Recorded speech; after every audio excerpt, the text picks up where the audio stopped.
Hello, dear students.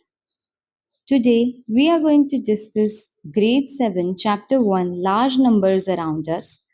So, they have given one story, a small story. The title of the story is A Lakh Varieties.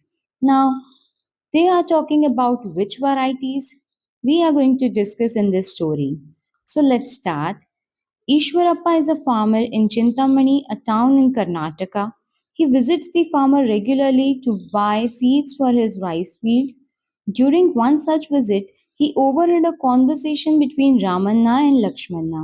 तो ये story बता रही है कि ईश्वरप्पा नाम का एक फार्मर है जो कि कर्नाटका के एक छोटे से टाउन चिंतामणि में रहता है। वहां पर वो मार्केट डेली जाया करता था। वो किस लिए जाता था? अपने राइस के खेत के लिए बीज खरीदने के लिए। अब ऐसे ही एक विजिट में उसने रामन्ना और लक्ष्मणना के बीच कोई बातचीत हो रही थी उसे सुना, जिसमें रामन्ना कह रहा था, Ramanna said earlier, our country had about a lakh variety of rice. Farmers used to preserve different varieties of seeds and use them to grow rice. Now we only have a handful of varieties. तो रामन्ना ये बता रहा था कि पहले हमारे देश में बहुत ही ज़्यादा लाखों वैरायटी में राइस हुआ करता था, चावल हुआ करता था।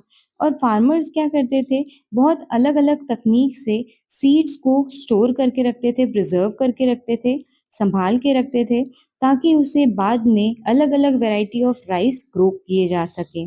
नाउ वी अब हमारे पास ऐसा हो गया है कि कुछ एक मुट्ठी भर ही वैरायटी बची है। Also farmers have to come to the market to buy seeds. और अब ऐसा हो गया है कि किसानों के पास भी वैरायटी ऑफ सीड्स अवेलेबल नहीं होती है, उन्हें मार्केट आना पड़ता है ये सारी सीड्स को परचेज करने के लिए, यानी बीजों को खरीदने के लिए। Lakshmana said, there is a seed bank near my house. So far, they have collected about 100 indigenous varieties of rice seeds from different places. You can also buy seeds from there.